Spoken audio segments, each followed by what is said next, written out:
কোনো কিছুতেই যেন গ্রাহকদেরকে আশ্বস্ত করা যাচ্ছে না।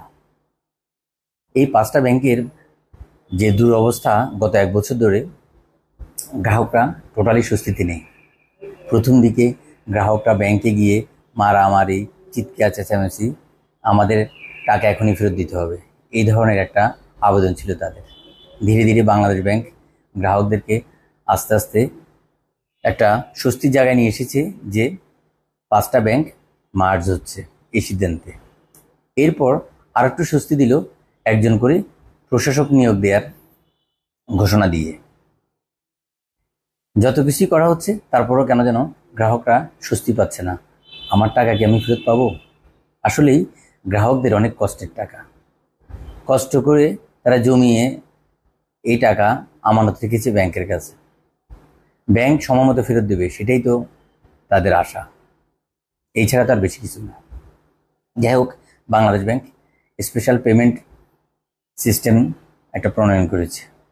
That means Bangladesh bank clear করে দিয়েছে কিভাবে ধাপে ধাপে এই টাকাগুলো গ্রাহকদেরকে ফেরত দেওয়া হবে।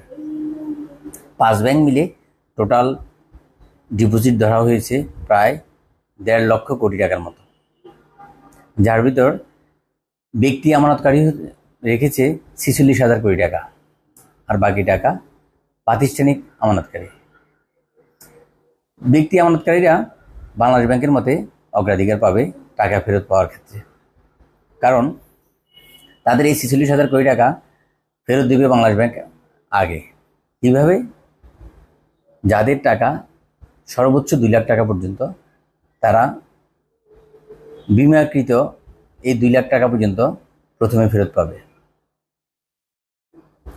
আর যাদের টাকা 2 লাখ টাকার উপরে, তাদেরকে ধাপে ধাপে 4% হারে 4% ইন্টারেস্ট রেটে ফেরত দেওয়া হবে।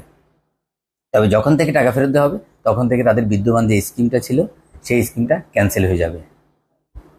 এটা আমি মনে করি এটা ভালো সংবাদ গ্রাহকদের জন্য, যে তারা টাকাটা ফেরত পাচ্ছে।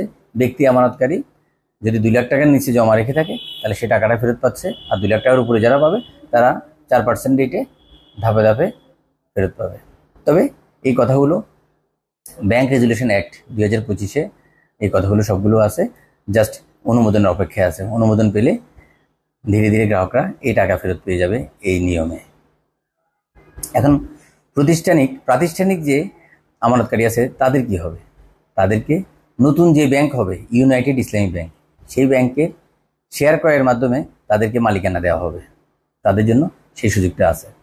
তবে ডে বাই ডে ধীরে ধীরে এগুলো আরও ক্লিয়ার করা হবে বাংলাদেশ ব্যাংকের পক্ষ থেকে, আশা করা যাচ্ছে। এদিকে এই 5টি ব্যাংক একীভূত হওয়ার পর নতুন যে ব্যাংক হবে ইউনাইটেড ইসলামী ব্যাংক, সেটার সম্পদের মূল্য ধরা হয়েছে 2.20 লাখ কোটি টাকা, যার পরিশোধিত মূলধন হবে 35,000 কোটি টাকা। আর এই 35,000 কোটি টাকার ভিতর বাংলাদেশ ব্যাংক 20,000 কোটি টাকা সহায়তা করবে। দ্যাট মিনস সরকার 20,000 কোটি টাকা সহায়তা করবে।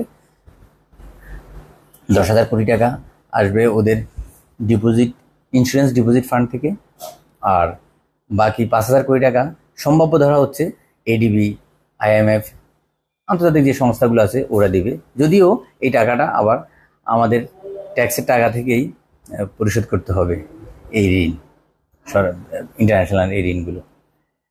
আর সাধারণ যে শেয়ার হোল্ডার আছে, বিশেষ করে যারা শেয়ার কিনেছে এই 5টা ব্যাংকের, তাদের মনের অবস্থা ভালো না।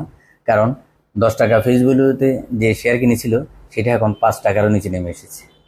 এটা আসলে খুবই খারাপ সংবাদ। যাই হোক, যেহেতু প্রশাসক নিয়োগ দেওয়া হয়েছে, প্রশাসকের ভূমিকাটাও এখানে গুরুত্বপূর্ণ। আমরা একটু ওয়েট করি, ইনশাল্লাহ হয়তো ভালো কিছু হবে, হয়তোবা ঘুরে দাঁড়াবে দেশের সবচেয়ে বড় ইসলামী ব্যাংক ইউনাইটেড ইসলামী ব্যাংক। আজ এ পর্যন্তই। যারা আমাকে ফলো করেন তাদেরকে ধন্যবাদ। বেশি বেশি লাইক দিবেন, শেয়ার করবেন, কমেন্টস করবেন, অথবা কোনো পরামর্শ থাকলে জানাবেন। আর আমার পেজের সাথে থাকবেন। ব্যাংকিং জগতের নতুন নতুন আপডেট, নতুন নতুন সংবাদ নিয়ে আপনাদের সামনে উপস্থিত হব ইনশাআল্লাহ। আর যারা নতুন আছেন তারা সাবস্ক্রাইব করে নেবেন। আসসালামু আলাইকুম।